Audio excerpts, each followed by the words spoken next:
செர்னோபி அணு உலை வெடிப்பு இதை பற்றி நம்ம ரொம்ப நாளாக பேசிகிட்டு இருந்தோம். இன்றைக்கி ஒரு நியூஸ் நம்ம பார்த்தோம். இந்த செர்னோபி அணு உலை வெடிப்பு 1986 வெடிச்சிருக்கு. ஆக்சுவலாக வெடிச்சு அது வந்து கிட்டத்தட்ட 40 ஆண்டுகள் கடந்துருச்சு. இந்த 40 ஆண்டுகள் கடந்ததில் அங்கே எங்கே மனிதர்கள் வாழ முடியாது, ஒரு 40,000 ஆண்டுகள், கிட்டத்தட்ட 1000 ஆண்டுகளுக்கு மனிதர்கள் வாழ முடியாதுன்னு சொல்லிட்டு இருந்தாங்க. ஆனால் அங்கே ஒரு பூஞ்சை காளான் செழிச்சு வளர்ந்துட்டு இருக்கான்.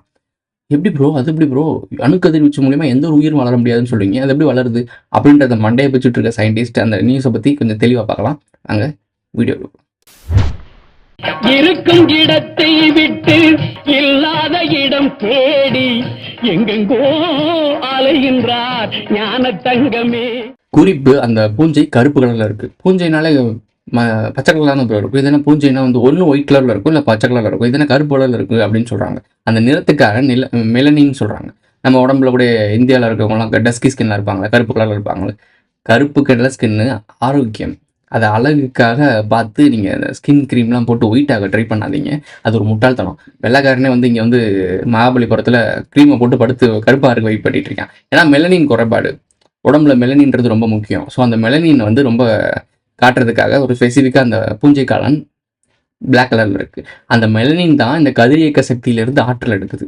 அதாவது சூரிய ஒளி ஆற்றலில் இருந்து ஒளிச்சேர்க்கை இருக்குல்ல, ஸோ சூரிய ஒளி ஆற்றலிருந்து எடுத்து வளரக்கூடிய பூஞ்சையிலேருந்து இது கதிரியக்கத்தில் இருக்கக்கூடிய அந்த சக்தி இருக்குல்ல, யூவி ரேஸ் தானே, அது கதிரியக்கம் தானே. யூவி ரேஸ் நேரடியாக படிச்சுட்டா நம்மளுக்கு அந்த கதிரியக்க பாதிப்பு வரும். ஸோ அதுக்கு தான் நமக்கு ஓசோன் லேயர் இருக்குது. ஸோ அந்த ஓசோன் லேயரை தாண்டி தான் நமக்கு அந்த யூவி ரேஸ் வருது. சூரியன்லேருந்து வருது யூவி ரேஸ் தானே.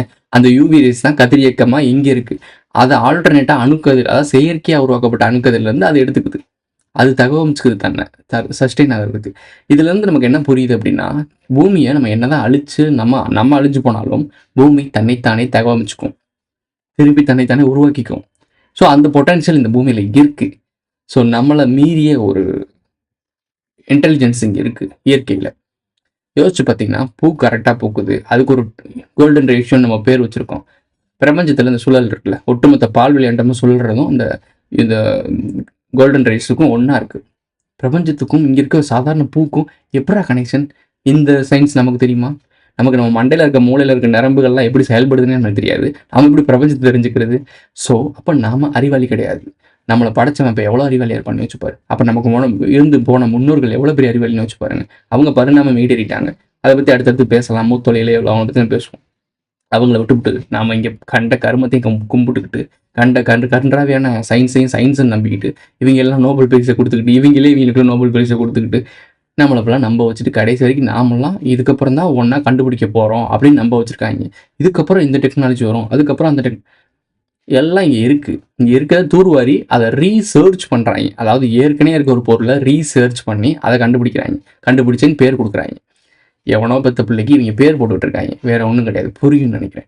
ஸோ அந்த ஒளிச்சேர்க்கையை வந்து இந்த மெலனின் மூலயமா அதை பண்ணிக்கிட்டு இருக்கு. இதை வந்து என்ன நினைக்கிறாங்க அப்படின்னா, ஃப்யூச்சரில் இதை நம்ம யூஸ் பண்ணிக்கலாம் அப்படின்னு தேட ஆரம்பிக்கிறாங்க. சாதாரண ஒரு பூஞ்சைட்டு இருந்து தான் இவன் கற்றுக்கிறான் ஒளிச்சேர்க்கை. ஐயோ அணுகுலை வெடிச்சிருச்சு, அங்கே அவன் 40,000 ஆண்டுகள் மனிதனே வாழ முடியாதுன்னு சொல்லிட்டு இருந்தவன் அங்கே பூஞ்சை வளர்ந்துருச்சு. உன் அறிவுக்கு அவ்வளோதான். அந்த பூஞ்சைக்கு என்ன அறிவு இருக்குது? அந்த பூஞ்சை வளர்ந்துருச்சு அங்கே. அப்போ அதுக்கு தெரியுது அந்த இடத்துக்கு ஏற்ற மாதிரி தகவமைச்சு போக அந்த அறிவு அதுக்கு இருக்குது. அப்போது இயற்கையை சார்ந்த எல்லா விஷயத்துக்கும் இயற்கையிலேயே ஒரு அறிவு இருக்குது. அது எப்படி தன்னை சஸ்டெயின் பண்ணிக்கணும், எப்படி தன்னை மாற்றிக்கணும்ன்றது தெரியுது. ஆனால் நாம் மனிதர்கள் தான் இந்த இயற்கையில் இருக்கக்கூடிய ஒவ்வொரு விஷயத்தையும் மொத்தமாக அழிச்சுட்டு இருக்கோம். பல இனங்கள் இந்த பூமியில் அழிஞ்சதுக்கான காரணமே மனிதன் தான். வேட்டையாடி அழிச்சிருப்பான், தான் தொந்தரவாக இருக்குன்னு அழிச்சிருப்பான், பல விஷயங்கள். ஸோ ஆனால் மனிதர்கள் இந்த பூமியில் படைச்சு நம்ம இங்கே இருக்கிறது நம்ம தகவமைச்சிக்கவே முடியல. இன்ன வரைக்கும் நம்ம சயின்ஸ்னு சொல்லிட்டு என்னத்தையோ ஒன்று படிச்சுட்டு இருக்கோம். என்னமோ ஒன்று மேத்தமெட்டிக்ஸ்னு படிச்சுட்டு போய் தற்கொலை மட்டும் தான் வாழ்ந்துட்டு இருக்கோம். உண்மையான ஞானமும் உண்மையான அறிவும் நீ போய் புக்லேயோ ஒரு லைப்ரரியிலையோ இல்லை ஒரு ப்ரொஃபஸர் மூலியமாவோ கற்றுக்க தேவையில்லை. உண்மையான குரு உனக்குள்ளே இருக்க ஞானத்தை, உன் பிரபஞ்ச ஞானத்தை புரிஞ்சுக்கிட்டேன்னா இதுக்கு மேத்தமெட்டிக்ஸ் சயின்ஸ்லாம் தேவையில்லை. புரியுதா உங்களுக்கு? இது பிரபஞ்சத்தில் ஆல்ரெடி இம்ப்ளிமெண்ட்டாக இருக்குது. பிரபஞ்சத்தோட ஒரு இயக்கம், ஒரு கிரகம் உருவாகிறது, ஒரு ஒளிச்சேர்க்கை நடக்கிறது, ஒரு பூ உருவாகிறது, ஒரு கனி காய்க்கிறது, ஒரு தேனி வந்து பூவிலிருந்து மகரந்த சேர்க்கை பண்ணுறது, இதெல்லாம் ஆல்ரெடி நடந்த சயின்ஸு, உண்மையான உண்மை. இந்த உண்மையை நாம் மேத்தமெட்டிக்ஸ், சயின்ஸுன்னு, மேக்ஸுன்னு, கணக்குன்னு ஒரு வார்த்தைகளில் போட்டு நாம் அதை புரிஞ்சுக்கிறோம். நமக்கு புரிஞ்சுக்கிறதுக்கு நமக்கு எளிமையாக்க நம்ம ட்ரை பண்ணுறோம். பட் இதுதான் நம்மளை காம்ப்ளிகேட் பண்ணிகிட்டு இருக்கு. நம்ம பிரெயினை கரெக்டாக பயன்படுத்தினோம்னா இந்த கணக்கு தேவையில்லை. அங்கே நடக்கிற விஷயம் என்னன்றது தெளிவாக நமக்கு புரியும். மகரந்த சேர்க்கை எதுக்காக நடக்குது, இது என்ன மேட்ரு அப்படின்னு நமக்கு புரியும். சயின்டிஃபிக்கலாக அதுக்கு ஒரு பேர் கண்டம்பையன் பேர் வைப்பாங்க, சயின்டிஃபிக் பேர். அந்த பேரே வாயில் நுழையாது. சயின்ஸ், ஆனால் சயின்ஸ் எனக்கு ரொம்ப பிடிக்கும். ஸ்கூல் படிக்கும் போது அதுக்கு ஒவ்வொன்றுக்கும் ஒரு பேர் வச்சுருப்பாங்க. பாட்னி அதில் கிளாஸ்லாம் பார்த்துருப்பீங்க.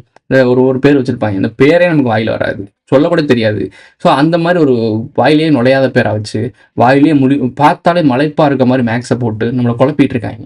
சிம்பிளாக இதை நம்ம சரியாக டியூன் பண்ணாலே போதும். இருள் பயிற்சி மூலயமா இதை நம்ம டியூன் பண்ணாலே அங்கே நடக்கிறது என்ன நமக்கு அந்த விஷயம் புரிஞ்சா போதும். அது எப்படி உருவாச்சு, ஏன் உருவாச்சு, நாமளும் அதை உருவாக்க ட்ரை பண்ணுவோமா, அதெல்லாம் அப்புறம். முதல்ல அது என்னன்னு தெரியணும், எதுக்குன்னு தெரியணும். அதுக்கப்புறம் படைக்கிறதுக்கு போவோம். நாம் என்ன பண்ணுறோம், அதை படைக்கிறதுக்கான விஷயத்த படிக்கிறோம். அப்புறம் தான் அது என்னன்னு புரிஞ்சுக்க ஆரம்பிக்கிறோம். அப்புறம் தான் அதை உணரவே ஆரம்பிக்கிறோம். ரிவர்ஸில் போயிட்டுருக்கோம், தெரியுதா? ஸோ இதுதான் தவறான எஜுகேஷன் சொல்கிறோம். அதை நம்ம உணரணும், அதை புரிஞ்சுக்கணும், அப்சர்வ் பண்ணணும். அதுக்கப்புறம் தான் அதை செயல்படுத்தணும். இதுதான் உண்மையான அறிவு. அந்த ஞானத்தை ஏதாச்சும் ஒரு ஸ்கூலில் சொல்லித்தராங்களா? படி வாந்தி எடு, படி வாந்தி எடு. இது எப்படி அறிவு வளரும்? கடைசி முட்டாப்பேடாக இருப்போம். அப்புறம் எப்படி இந்த பூஞ்சை காலனுக்கு எப்படி கதிரியக்கத்தில் வாழுதுன்னு எப்படி உனக்கு தெரியும்? உனக்கு தெரியாது. கேட்டால் அவங்க சயின்டிஸ்ட்டு, அவங்க எல்லாம் நம்ம போட்டுடணும். சிம்பிளான மேட்ரு. மூளையை பயன்படுத்துங்க, இருள் பயிற்சி பயன்படுத்துங்க, பிரபஞ்சத்தோட இணைய முயற்சி பண்ணுங்க. பிரபஞ்சம்ன்ற மிகப்பெரிய லைப்ரரி. அதாவது குவாண்டம் கம்ப்யூட்டர் நம்மக்கிட்ட இருக்குது. பல லெவலில் குவாண்டம் கம்ப்யூட்டர் நம்ம பிரெயின் இருக்குது. அதை பவர்ஃபுல்லாக எடுக்கிறதுக்கு டார்க் எனர்ஜி, டார்க் மேட்டர் இருக்குது. அதுக்குள்ளே நம்ம அப்சர்வ் பண்ண ஆரம்பித்தோம் அப்படின்னா இந்த பிரபஞ்சத்தையே என்ன மாதிரி செயல்படுத்துறது, இந்த லா, சயின்ஸ் எல்லாமே ஆட்டோமேட்டிக்காக இன்ஃபில்ட் ஆயிரும். புரியுதா உங்களுக்கு? ஸோ இதான் மேட்ரு. இதை புரிஞ்சுக்கிற வித்தையை விட்டுவிட்டு நாமளை வேற ஒரு வழியில் ஓட விட்டு மனிதர்கள் ஞானம் அடைஞ்சிடக்கூடாது, புரிதல் வந்துடக்கூடாதுன்றக்காக உண்மையான அறிவை நீ தேட தான் செய்வேன். அதுக்காக போலியான ஒரு கட்டமைப்பை உருவாக்கி சயின்ஸ் படிப்பு, எஜுகேஷன் சிஸ்டம். புரியுதா? ஏன் வெள்ளைக்காரன் போன பிறகு அவனோட கொள்கை இன்ன வரைக்கும் இருக்குன்னு? ஏன்னா வெள்ளைக்காரன் இன்ன வரைக்கும் போகவே இல்லை. போன வீடியோவில் சொன்னேன் 400 ஆண்டுகள் அடிமையாக இருந்தோம்னு. ப்ரோ 200 ஆண்டுகள் தான் ப்ரோ வெள்ளைக்காரன் ஆண்டாம். இன்ன வரைக்கும் வெள்ளைக்காரன் போயிட்டான், நம்ம ஃப்ரீ ஆகிட்டோம்னு நினச்சிட்டு இருக்கியா? இதோட கூட்டி கழிச்சு பாரு, எத்தனை ஆண்டுட்டு இருக்கோம் தெரியும். கூட்டி கழிச்சு பாரு, கணக்கு சரியா இருக்கும். எங்க கணக்கு பேசுறாங்க. இதோட இந்த வீடியோ முடிஞ்சிச்சு. இந்த வீடியோ பிடிச்சிருந்தாங்க லைக் பண்ணுங்க, கமெண்ட் பண்ணுங்க, சப்ஸ்கிரைப் பண்ணுங்க. சேனலில் மெம்பர்ஸ் ஆட் ஆகி ஜாயின்ட்ற பட்டன் போடுங்க. Super thanks. சூப்பர் சேட்டில் பண்ணால் எஸ்என்எஸ் கொடுத்துக்கிட்டுங்க. அடுத்தடுத்து இன்ட்ரெஸ்டிங்கான வீடியோ வேணும்னு நினைக்கிறீங்கன்னா சேனலில் என்றைக்குமே தொடர்ந்து கண்டினியூ ஆகணும்னா பெல் ஐக்கான் ரொம்ப முக்கியம். அதை ஆன் பண்ணுங்க, அப்போ தான் உங்களுக்கு நோட்டிஃபிகேஷனே வரும். Who is this guy?